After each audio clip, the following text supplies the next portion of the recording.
प्रगट केली गीता अलंकार नाम ज्ञानेश्वरी गीता अलंकार नाम ज्ञानेश्वरी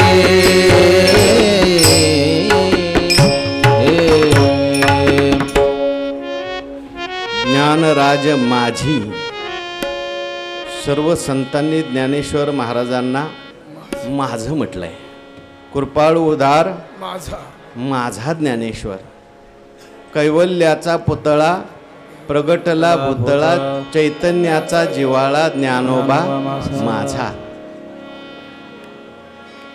मी आणि माझं हे जगामध्ये दुःखाला कारणीभूत आहे. पण हे मी आणि माझं सोडणं सगळ्यात अवघड आहे. माझं सोडणं अवघड आहे, पण मीपणा जाणं अवघड आहे. आणि मी आणि माझं जर घालवायचं असेल तर भागवतामध्ये कपिल मुनींनी आपल्या आईला उपाय सांगितला. मी आणि माझेपणा आपण संतांच्या संबंधी निर्माण करायचा. प्रसंगमजरम पाशम कवयो आत्मना विदुः सैव साधुषु कृतो मोक्षद्वारम अपावृतम. मनुष्याच्या जीवनात संघ हा अजर अमर असा पाश आहे. पण ती आसक्ती जर सोडायची असेल तर संतांच्या संबंधाने देवाच्या संबंधाने आपली आसक्ती निर्माण करायची. देवाला माझं म्हण, संतांना माझं म्हणायचं, म्हणजे संसारातला माझेपणा आपोआप कमी व्हायला लागतो. म्हणून सर्व संतांनी ज्ञानोबारायांना माझं म्हटलं. नामदेव महाराज म्हणतात ज्ञानराज, जे ज्ञानाचे राजे आहेत, जे ज्ञानाने चमकणारे आहेत, ज्ञानाचे राजे आहेत. ज्ञान ते देऊ शकतात दुसऱ्यांना. योग्यांची माऊली आहेत. सर्व प्रकारचे योगी, भक्तयोगी असतील, कर्मयोगी असतील, ज्ञानयोगी असतील, सगळ्या योग्यांची माऊली. काय केलं त्यांनी? जेने निगमवल्ली प्रगट केली. निगम म्हणजे वेद, आणि त्या वेदातली वल्ली म्हणजे गीता आहे. एखादा रोग झाला असेल तर एखादी वल्ली पूर्वीच्या काळी वैद्य लोक वापरत होते. ती वल्ली अशी असायची की एक वल्ली मिळाली तर मरणासन्न मनुष्य जागा होत होता, त्याचा रोग जात होता. तसं तुम्हाला आम्हाला सर्वांना झालेला भवरोग, संसाररूपी रोग, दुःखरूपी रोग, अज्ञानरूपी रोग हा घालवण्याकरता ज्ञानोबारायांनी ही प्रगट केली वल्ली. प्रगट होती ती वल्ली, याचा अर्थ होती. प्रगट केली याचा अर्थ ती होती, परंतु प्रगट नव्हती, सगळ्यांना सुलभ नव्हती. वेदातलं जे ज्ञान आहे भगवंतांनी प्रगट केलं गीतेमध्ये, पण तरी सुद्धा ते अप्रगट राहिलं, कारण संस्कृत भाषा सगळ्या लोकांना कळत नव्हती. म्हणून संस्कृताची गाठी उघडोनी ज्ञान दृष्टी केली से मराठी गीता देवी. हा, तिरे संस्कृताची गहन उघडोनी ज्ञान दृष्टी सगळ्यांना कळेल अशा भाषेमध्ये, मराठी भाषेमध्ये ज्ञानोबारायांनी ज्ञानेश्वरीली प्रगट केली. गीता प्रगट केली म्हणजे गीता भगवंतांनी युद्धात सांगितलेली असल्यामुळे थोडी सूत्र रूपाने सांगितली. वेळ नव्हता सगळं विस्ताराने सांगायला. 700 श्लोक सांगितले. परंतु जे सांगायचं राहिलं, जे अस्पष्ट सांगितलं गेलं, ते विस्ताराने कुठं सांगितलं? ज्ञानेश्वरीमध्ये सांगितलं. म्हणून प्रगट केली.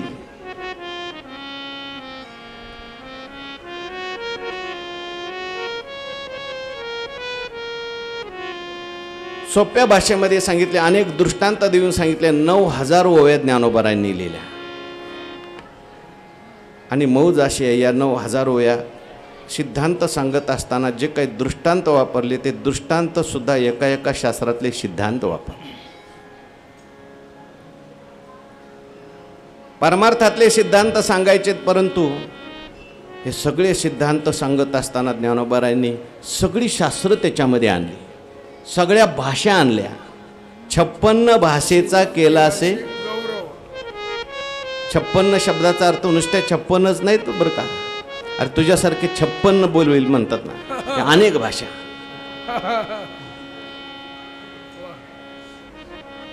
त्याच्यावर संशोधन चालू आहे. काही लोकांनी शोधून काढलेले ज्ञानेश्वरीत इंग्रजी शब्द किती आहेत, कानडी शब्द किती आहेत, गुजराती शब्द किती आहेत, हिंदी शब्द किती आहेत, महाराष्ट्रातल्या सुद्धा सगळ्या भाषा, या सगळ्या भाषा. आणि गीतेवर ज्ञानोबारायांनी अलंकार चढवला.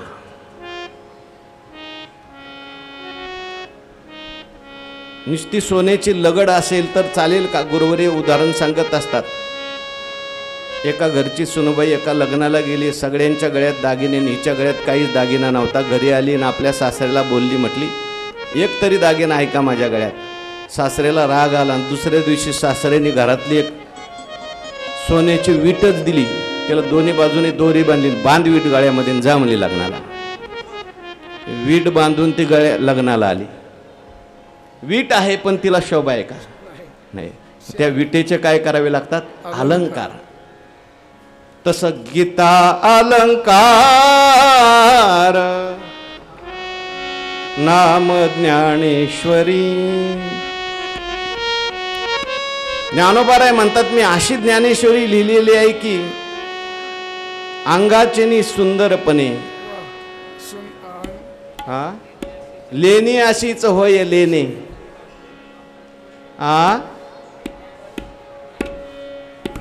काय मला ऐकू येत नाही.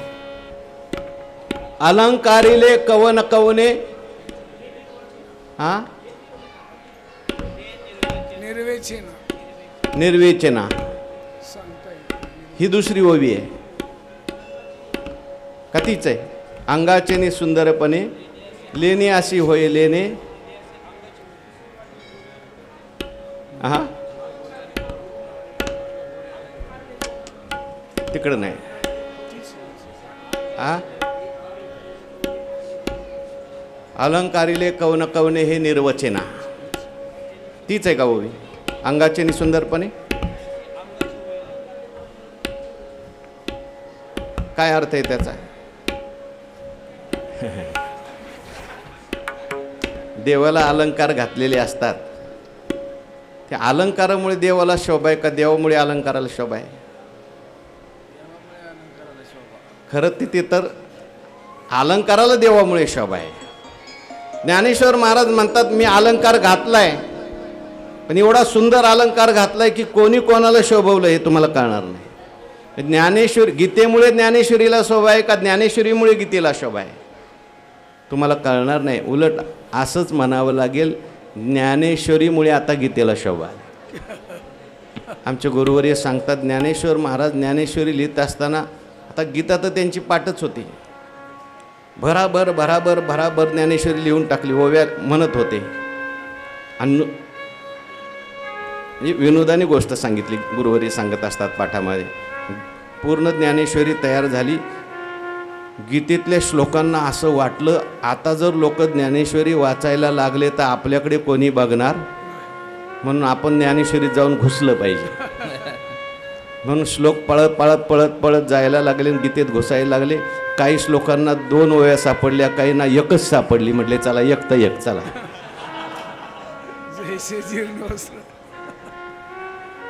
देशीय चेनी नागरपणे, बोला ओवी सांगा. हा शांतू शृंगाराते जिने. म्हणून अशा प्रकारे ज्ञानेश्वरी त्या ठिकाणी लिहिली. काय हो ज्ञानेश्वरीमध्ये? मनुष्याच्या जीवनात ज्ञान पाहिजे. जसं मनुष्याचं ज्ञान असतं त्याप्रमाणे त्याला इच्छा होतात, आणि जशा इच्छा होत्यात तसा तो क्रिया करतो. माझ्या बोलण्याकडे लक्ष द्या. काय म्हटलं मी? पहिलं ज्ञान, ज्ञानाप्रमाणे इच्छा, आणि इच्छेप्रमाणे क्रिया. एखाद्या मनुष्याच्या क्रिया जर बदलायच्या असतील तर त्याचं काय बदलावं लागतं? ज्ञान बदलावं लागतं. या तिन्हीचा समन्वय मनुष्याच्या जीवनात असावा लागतो. जीवन पूर्ण होण्याकरता मनुष्याच्या जीवनात ज्ञानही पाहिजे आणि ते शुद्ध पाहिजे. मनुष्याच्या जीवनामध्ये प्रेमही पाहिजे आणि क्रियाही पाहिजे. काही लोकांच्या जीवनामध्ये क्रिया भरपूर असतात पण ज्ञान नसतं. हे झालं की ते करायचं, ते झालं की ते करायचं. त्याला जर विचारलं तुम्ही कशा करता तो म्हणतो काय माहिती कशा करताय, तुम्ही का करता, सगळे करतात म्हणून मी करतो. ज्ञानोबराय म्हणतात, आंधळ्या गरुडाचे पंख आहाती ते कवने उपेगा जाती, तैसे सत्कर्माचे उपके ठाती ज्ञाने विन. क्रियेच्या अगोदर ज्ञान पाहिजे. बरं, काही लोकांच्याकडे ज्ञान भरपूर आहे.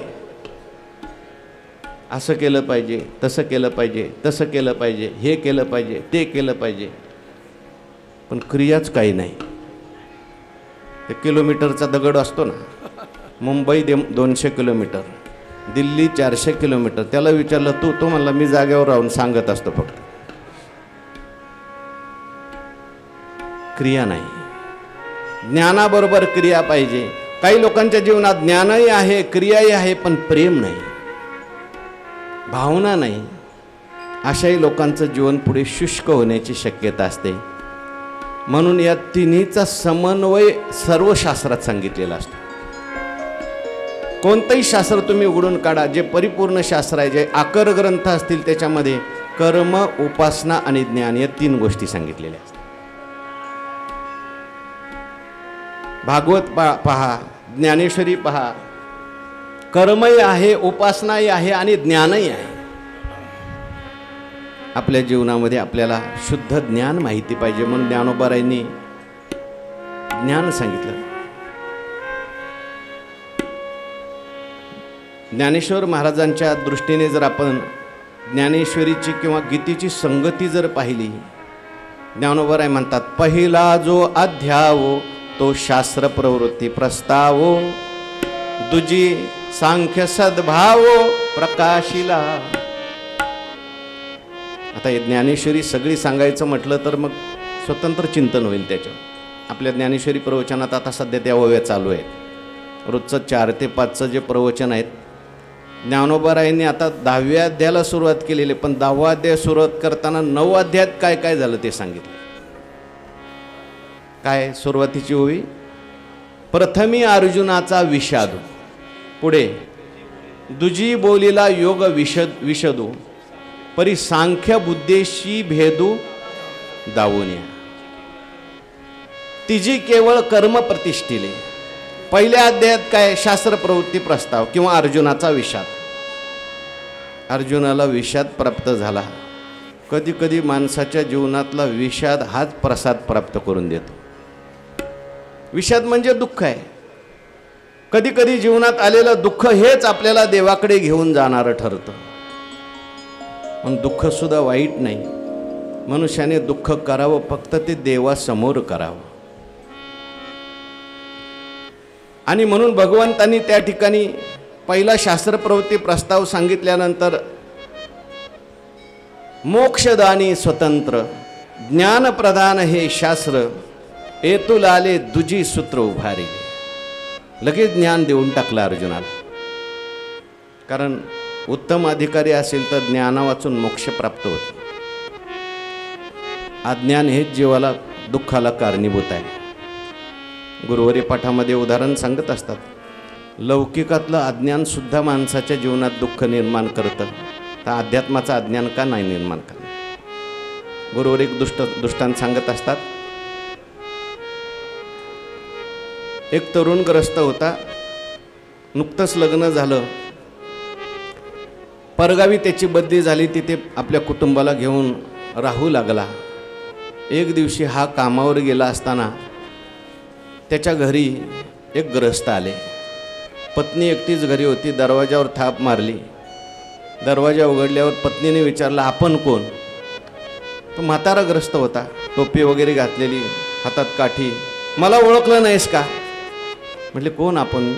अरे मी मामा नाही का? म्हटले पत्नीला वाटलं आपलं घाईगडबडीत लग्न झालं, नेमकं लग्नात मामा कोण आहे यांचा मामा आपण पाहिलं नाही, कदाचित याला मामा भेटायला आला असेल.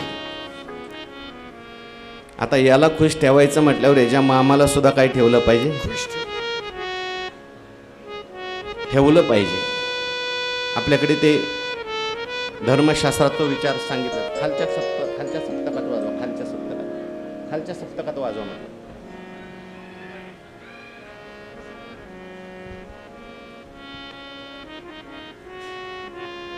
त्या कण्व ऋषीने शकुंतला उपदेश केलाय. तू आता पतीच्या घरी निघालीस, पण ज्याप्रमाणे पूजा करत असताना आपण देवाची पूजा करण्याच्या अगोदर शंखाची पूजा करतो, घंटीची पूजा करतो आणि मग देवाची पूजा करतो, तसं तू अगोदर सासऱ्याची सुद्धा सेवा कर. ननंदेला सुद्धा खुश ठेव, म्हणजे तुझा पती खुश राहील.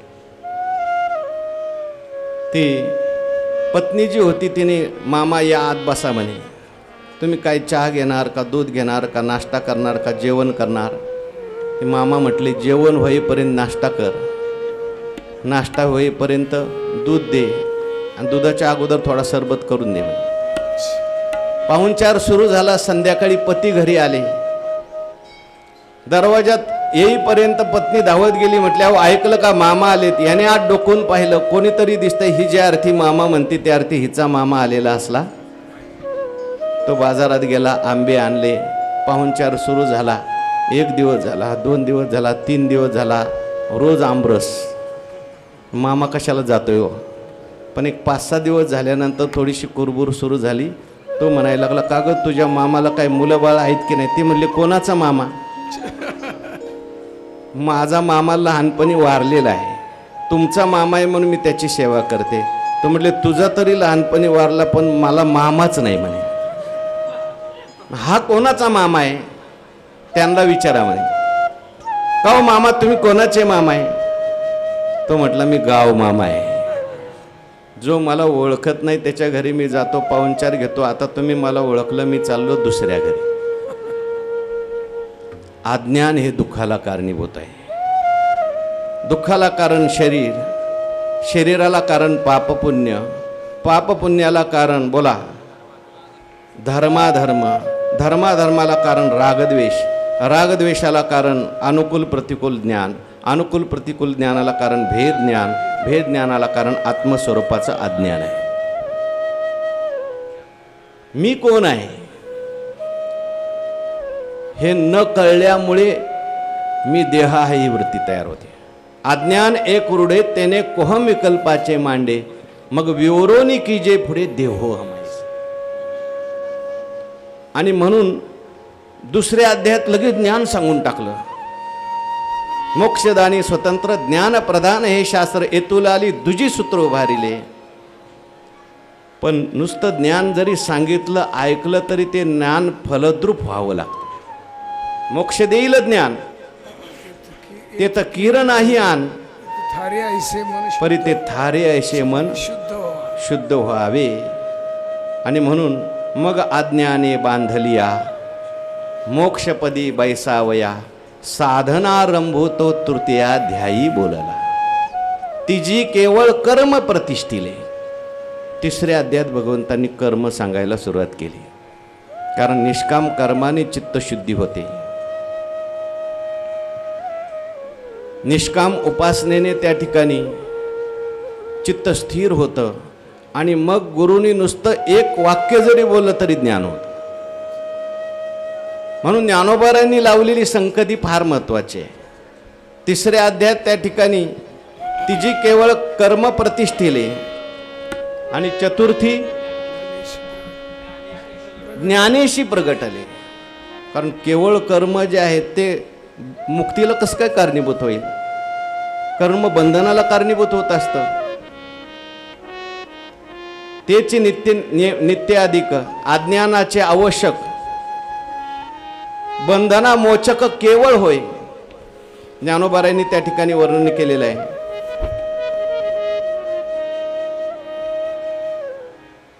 देहाभिमान बंदे सांडूनी काम्य निषिद्धे, विहित परी अप्रमादे अनुष्ठावे, ऐसे सद्भावे कर्म करावे.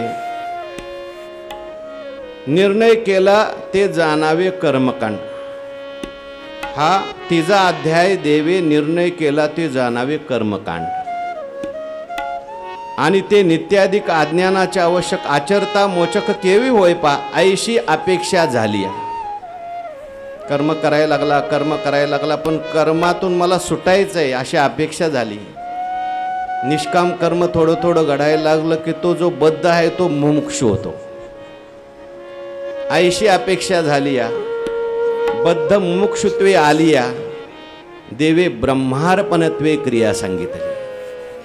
चौथ्या अध्यायाच्या 24व्या श्लोकापासून ब्रह्मार्पणम ब्रह्म हवी ते 12व्याच्या 11व्या श्लोकापर्यंत देवताकांड सांगितलं. कर्म करायचंय परंतु कर्म ईश्वराला समर्पित करायचंय.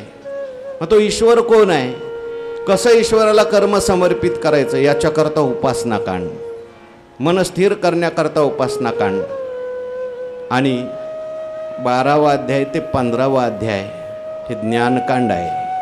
ज्ञानोबाऱ्यांनी लावलेली संगती आहे. 15व्या अध्यायात गीता संपली. मग 16वा अध्याय कशा करता ज्ञानाला प्रतिबंधक असणारे जे आसुरी संपत्ती आहे ती 16व्यात सांगितली. ज्ञानाला मदत करणारे दैवी संपत्ती आणि सद्गुण सात्विक गुण हे 17व्यात सांगितले. आणि 18वा अध्याय म्हणजे एक अध्याय सगळी गीताच आहे. निष्काम कर्माने चित्त शुद्ध करायचं आहे. निष्काम उपासनेने चित्त स्थिर करायचं आहे. मग उपासनेच्या द्वारे तेनेचे ईश प्रसादे गुरु संप्रदाय लब्धे. ईश्वराचा प्रसाद होतो. गुरु भेटतात आणि ते गुरु काय सांगतात, ज्ञान सांगतात.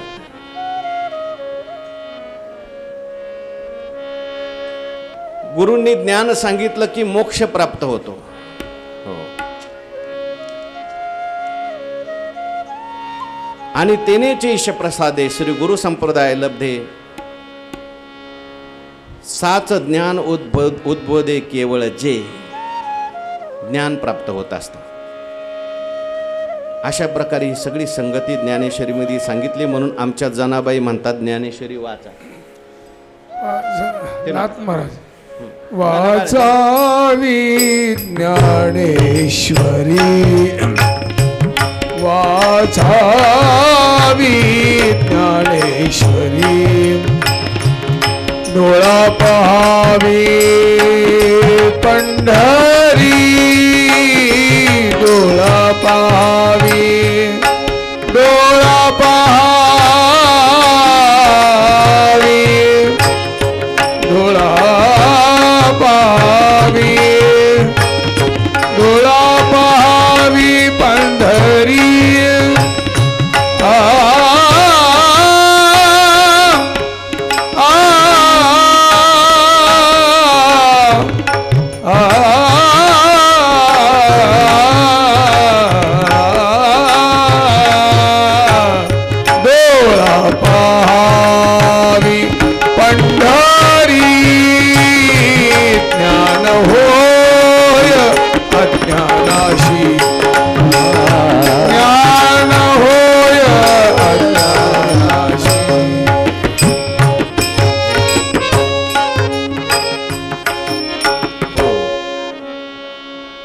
ज्ञानेश्वरी हा ग्रंथ लिहिला. ज्ञानोबारायांनी प्रतिज्ञा केली, माझा मराठाची बोलू कौतुके अमृताते ही पैदा जिंके ऐशी अक्षरे रसिके मेळविन. ये मराठीची नगरी ब्रह्मविद्येचा सुकाळू करी घेणे देणे सुखची वरी हो दे या जगात. माझी ज्ञानेश्वरी ऐकल्यानंतर किती जरी नास्तिक मनुष्य असला खेचराची या मना आणि सात्विकाचा पाना सर्वनासवे सुमना समाधी जोडे. अशा प्रकारे ज्ञानेश्वरी लिहिली. जनाबाईंचा अभंग आहे ना, वाचावी ज्ञानेश्वरी. वाचायचं असेल तर आपण ज्ञानेश्वरी वाचा. ज्ञानेश्वरी आणि इतर ग्रंथामध्ये काय फरक आहे? ज्ञानेश्वरी गीतेवर अनेक टीका आहेत, पण ज्ञानेश्वर महाराजांची टीका काही और आहे. आमचे गुरुवर्य सांगत असतात ज्ञानेश्वरी ती ज्ञानेश्वरी. आता परत अशी ज्ञानेश्वरी होणं नाही. आता कदाचित परत जर भगवान आले आणि लिहायला बसले तरी अशी ज्ञानेश्वरी होईल की नाही सांगता येत नाही. गीतेवरी टीका एक ज्ञानेश्वरी देखा. अनेक ग्रंथ आहेत, पण ज्ञानेश्वरीमध्ये ज्ञानेश्वर महाराजांनी सगळ्यांचा समन्वय केलाय, ज्ञान सांगितलंय. वैकुंठवासी मामासाहेबांनी असं लिहिलंय, ज्ञानोबारायांनी गीतेत कर्म सांगितलंय पण कर्माची कटकट सांगितली नाही. ज्ञान आहे पण ज्ञानाचा वृक्षपणा नाही. भक्ती आहे पण ती भोळसट नाही. जसं कोटाला आतून सगळं अस्तर लावलेलं असतं, मामासाहेबांनी असे लिहिलंय, त्याप्रमाणे ज्ञानोबारायांनी कर्मयोग सांगितला, भक्तियोग सांगितला, अष्टांग योग सांगितला, हठयोग सांगितला, ज्ञानयोग सांगितलंय, पण सगळ्याला भक्तीचं अस्तर लावलंय. जसा एखादा फोटो असतो, कोणी पाहिलं तर त्याला असं वाटतं हा फोटो माझ्याकडेच पाहतो. तसं द्वैती असतील, अद्वैती असतील, केवळ अद्वैती असेल, विशिष्ट अद्वैत असेल, सगळ्यांना असं वाटतं ज्ञानेश्वरी आमचीच आहे. ज्ञानेश्वरीत केवळ शब्द आणि अर्थ नाही, भाव आणि अर्थ यांची गाठ मारली. भाव अक्षराची गाठी ब्रह्मज्ञानाने हे गोमटी. अक्षरांची सेवा जरी केलं तरी मनात भाव निर्माण होतो. नुसती ज्ञानेश्वरी श्रद्धेनं जरी वाचली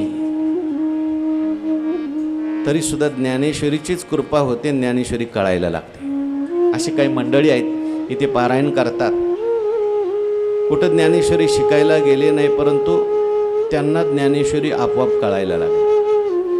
शिकवणारा भेटला तर अवश्य शिकावं, पण कोणी जरी भेटलं नाही, आपण श्रद्धेने जरी ज्ञानेश्वरीचं चिंतन केलं, सेवा केली तरी ज्ञान होय अज्ञानाशी ऐसा वर या टिकेशी. वर मागून घेतलेला आहे, अशी ही ज्ञानेश्वरी आहे. ज्ञानेश्वरीतले ओव्या म्हणजे मंत्र आहेत. काही विद्वानांनी याच्यात संशोधन केलं आहे की कोणत्या रोगावर कोणती ओवी, कोणत्या आजारावर कोणती ओवी, सगळी ज्ञानेश्वरी मंत्रमय आहे. ज्ञानेश्वरीमध्ये ज्ञानेश्वर महाराजांनी सगळ्या प्रकारचे अलंकार आणलेले आहेत, अनेक प्रकारचे रस आणलेले. त्याच्यावर आता ग्रंथ लिहितात लोक. ज्ञानेश्वरीतील अलंकार, ज्ञानेश्वरीतील रस, ज्ञानेश्वरीतील जीवशास्त्र, ज्ञानेश्वरीतील भौतिकशास्त्र, ज्ञानेश्वरीतील ही सगळी शास्त्र अध्यात्मशास्त्र समजून सांगण्याकरता आले. अशा काही ओव्या आहेत. म्हणून अशी ही ज्ञानेश्वरी आपण सगळ्यांनी वाचली पाहिजे. शके 1212 तै टीका केली ज्ञानेश्वरी. सच्चिदानंद बाबा आदरे लेखकू जाहला. आणि ज्ञानेश्वरी झाली. 2 मिनिट आपण भगवंताचं चिंतन करू, ज्ञानोबारायांचं चिंतन करू. श्री ज्ञानदेव श्री तुकाराम, श्री ज्ञानदेव श्री तुकाराम, श्री ज्ञानदेव श्री तुकाराम, श्री ज्ञानदेव श्री तुकाराम, श्री ज्ञानदेव श्री तुकाराम, श्री ज्ञानदेव श्री तुकाराम, श्री ज्ञानदेव श्री तुकाराम, श्री ज्ञानदेव श्री तुकाराम, श्री ज्ञानदेव श्री तुकाराम, श्री ज्ञानदेव श्री तुकाराम, श्री ज्ञानदेव श्री तुकाराम, श्री ज्ञानदेव श्री तुकाराम, श्री ज्ञानदेव श्री तुकाराम, श्री ज्ञानदेव श्री